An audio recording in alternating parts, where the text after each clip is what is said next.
Since its debut back in 2024, the BYD still has been dominating our local EV sedan market space. And then what's not to like is a very sporty and sleek EV sedan with equal great performance and surprisingly quite decent practicality and amenities inside.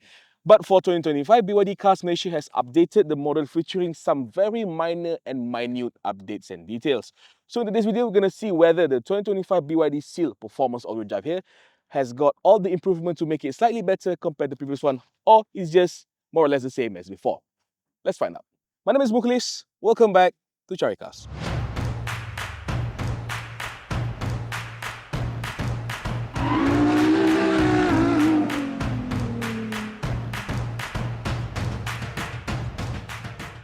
Alright, in terms of exterior design, bad news for you because the 2025 model looks more or less similar as before. You still get the same full LED headlights with this extended DRL, same sporty design, same sporty, almost fastback style for the sedan model. But if you notice from the side, the only new bits that are noticeable here are actually this thing. This is the new 19-inch two-toe side spoke alloy wheels, and you now get this red hue brake calipers behind it for the performance model. Also new is the new shark grey color, but unfortunately we get the Cosmos black color for our tester here. So more or less, nothing much changed, but at least it still looks nice because at the end of the day, if you're being broke, why fix it? And things also remain unchanged at the back part of the new Seal. Well, you can see it's still got the same full with LED taillights, and given this is an all-wheel drive model, you get the AWD badge down here, and on this side, you got this 3.8S. No, this is not indicated that this car is powered by a 3.8-liter supercharged engine. This is to indicate the 0 to 100 performance, which is 3.8 seconds. So it's quite a flex, but it's a bit weird because last time we only get to see V8 and V10 badge, but now there's an EV, so they put the acceleration time instead here. But overall, more or less the same. Right, despite being called an update, the 2025 BYD Seal here in Malaysia still uses the same E-Platform 3.0 architecture with a 400-volt battery system. Unfortunately, we didn't get the same update seen in the China spec model because in China, the 2025 Seal is comes with BYD's new E-Platform 3.0 Evo featuring a much more efficient 800-volt battery architecture. So as a result, battery specs are more or less similar compared to before. It still uses an 82.56 kWh LFP blade battery pack, granting this car up to 580 kilometers of NEDC range, but on WLTP standard, that number has been reduced to about 520 kilometers, which is still quite good for a dual motor EV, but of course, the battery capacity is quite big, so the car is a bit heavier, measuring about just over 2 tons in weight, so quite heavy for such a size of a car. Okay, in terms of charging, unfortunately, more or less the same. It supports AC charging at just 7 kilowatt, which is not ideal if you want to park this car in shopping malls, but quite ideal if you want to leave it for overnight charging. DC numbers are quite okay. 150 kilowatt allow this car to charge from 10 to 80% in about 37 minutes. So overall, nothing changed here. Alright, so before we get into the car, I want to highlight one new feature for the Seal here because now, just like the Seal 6, it now comes with the digital NFC key. So in case you forgot to bring your key fob, you can just unlock the car using a dedicated NFC card like this, or even connect it to your mobile phone and just tap it to unlock your car. Pretty convenient. Right, and the same goes for the inside part of the updated Seal because there's not much update going on here because the only two notable changes I can highlight is actually a new sunglasses holder, which is maybe quite useful in a sunny day. And of course, another good thing for the sunny day is actually this. There's now this powered sunshade for the panoramic glass roof here. So meaning that when you park this car under the sun, it's not going to get as hot as it used to be.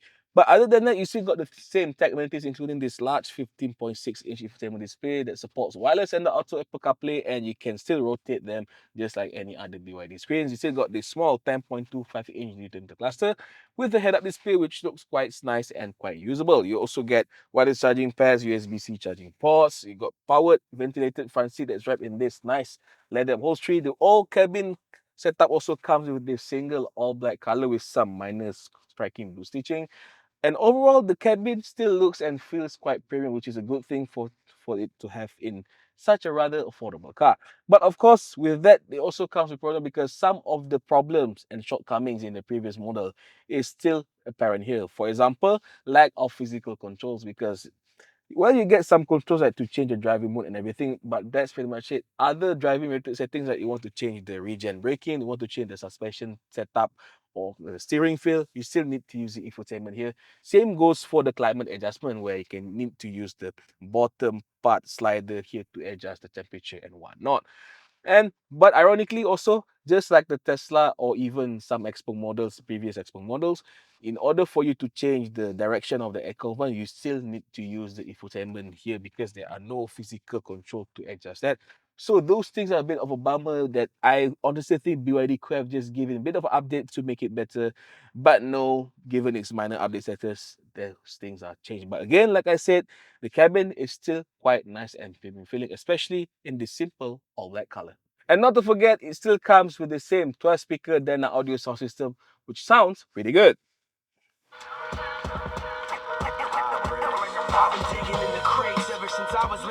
And life at the back seat of the new Seal is still more or less the same as before because, like it or not, despite how sporty the car looks, it is still a pretty sizable car because this car is actually a mid-size sedan measuring more than 4,800 millimeters. So back space here, you can see I've got plenty of legroom. Mind you, the front seat will be adjusted to my driving position. I'm standing 175 cm tall, so legroom is not a problem. I can even fold down my legs like this if I wanted to. Headroom surprisingly is still a bit okay for people as tall as me because despite the sporty roofline, I still got some decent headrooms, which is okay, but if you're sitting 6 feet tall, maybe it's not too ideal. And the seat is quite nice because I like because it's quite bolstered for a back seat standard. And the problem with this car actually, because it's a low riding sedan, you can see the floor is a bit too tall despite this car underpinning a dedicated EV platform. But the good thing is, as you can see, the floor is flat, so it's possible for you to sit 3 passengers at the back here. You also get dedicated air converse USB, like I said mentioned. So overall, life at the back seat of the Seal is quite practical, especially for a rather sporty car. So in case the 400-liter boot space is not enough for you, good thing the Seal still comes with this 53-liter frunk. So for extra space and stuff, still got that front here. Right, same goes for the powertrain setup for the updated Seal performance here because it still uses the same dual motor all-wheel setup as before, outputting about 523 horsepower and 670 Nm of torque, making this one of the most powerful cars you can buy here under 200,000 ringgit. Okay, of course, performance number is the same. 0 to 100 takes about only 3.8 seconds, which is very, very fast. Top speeds, however, is only capped at 180 kilometers per hour. But more importantly, in terms of mechanical, BYD has said they've upgraded the setup for the suspension where they introduced the BYD DAHASA active suspension system for the Seal here, which is derived from their other more premium models like the Denza D9 MPV. So this suspension setup, it comes with both comfort and sport mode, where they say it's going to improve a bit of the handling and dynamics of the driving. So in terms of performance, it's said to be a bit sharper, and more importantly, it's going to make this car a bit more comfortable, which is not so in the previous model. So how comfortable and how good the driving is? Let's find out. Right, folks, so now we're behind the wheel of the new BYD Seal Performance. All right, good thing is that despite the minor upgrade, because like I said, if it ain't broke, don't fix it. And one thing that's not broken in the previous gen is actually the performance because it still uses the same dual motor and it's still a very quick and rapid car to drive, albeit it's straight line performance. Okay, in terms of handling and everything, the Dysa C can immediately feel a bit of improvement. It certainly feels a bit nicer at first, but of course you still get because the steering wheel is a bit too disconnected, so for better you need to adjust it to the sport position. Same goes to the brake pedal because in comfort mode it's just too soft and too subtle. You don't even feel the brake biting. The biting point is not really there. So again, you need to put it in sport mode for the brake pedal feel, then you're good. Okay, in terms of handling itself, now I'm driving in comfort mode. It's quite okay. You can certainly feel it's a bit better compared to the FSD used in the previous model.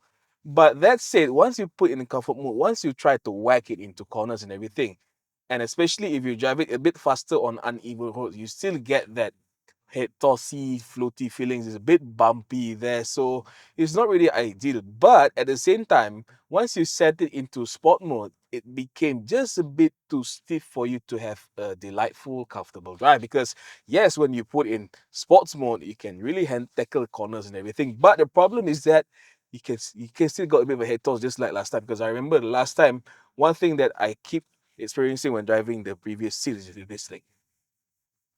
Okay, for the new one, you still get that, but in a bit less dramatic fashion compared to the previous. So there's a bit of improvement, but it's still not enough to mitigate the big problems like the last time model.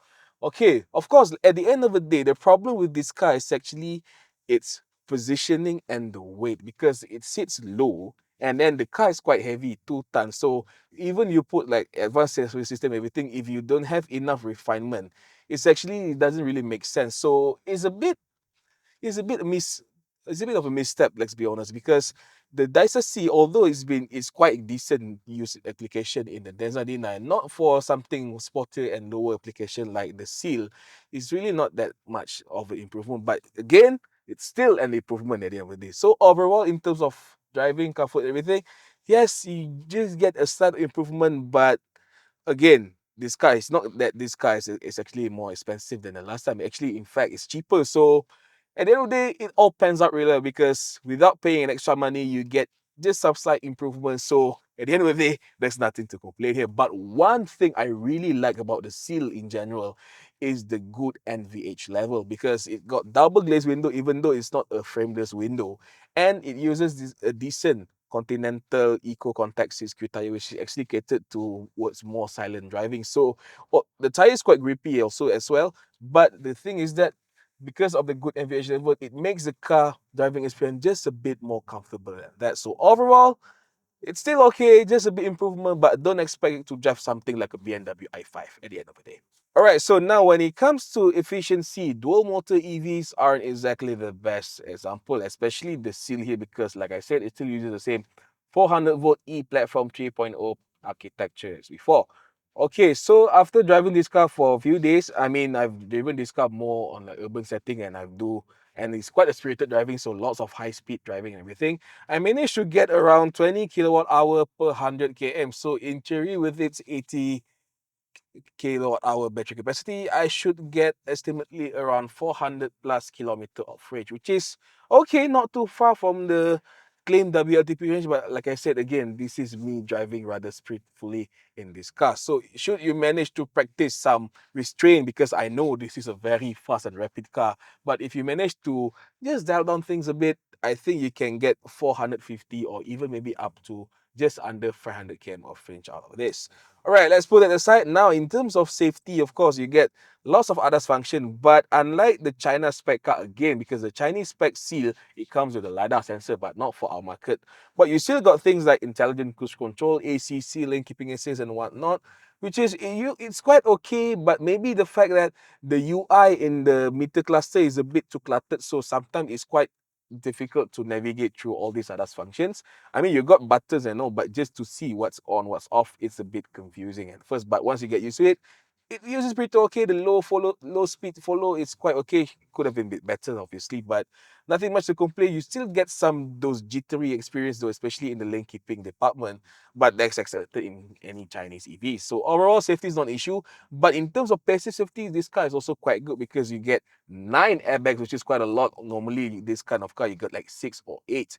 9 airbags, and then you got 3 ISOFIX mounts. You get all the traction, stability control, hill descent control assist and everything. So all in all, combined, the BYD Seal has been rated with 5-star ASEAN NCAP rating, which is quite good to see that despite, because such a popular car, and it's also quite safe to use in Malaysian roads. So on that note, good job BYD. Alright, so in conclusion, you can see that the update for the 2025 BYD Seal is quite minor and minute, dare I say. But I would say there's one thing that really makes this car still justify for you to buy it here or maybe in next year. That is the price, because for the 2025 BYD Seal Performance here, the price is now is at 191,800 ringgit, making about 9,000 or 10,000 cheaper compared to the previous year version. So yeah, even with those minor spec, BYD Cars Malaysia has managed to lower the car's price down. So it kind of makes this car a bit more justified to buy, let's be honest, because at the end of the day, despite the minor upgrades, this is still a very nice, sporty, family premium EV sedan that's quite practical, and it's got a lot of amenities. Yes, it's got some shortcomings like I mentioned just now, but I would say it's still worth buy if you're looking for something like this. But in case you want something a bit less performancey and quite spacious, maybe you should consider the BYD Seal 6, which is the cheaper alternative to this beast here. But at the end of the day, if you're looking for something very performancey yet very practical, then the BYD Seal performance here is still a worth thing to buy. Caricarz.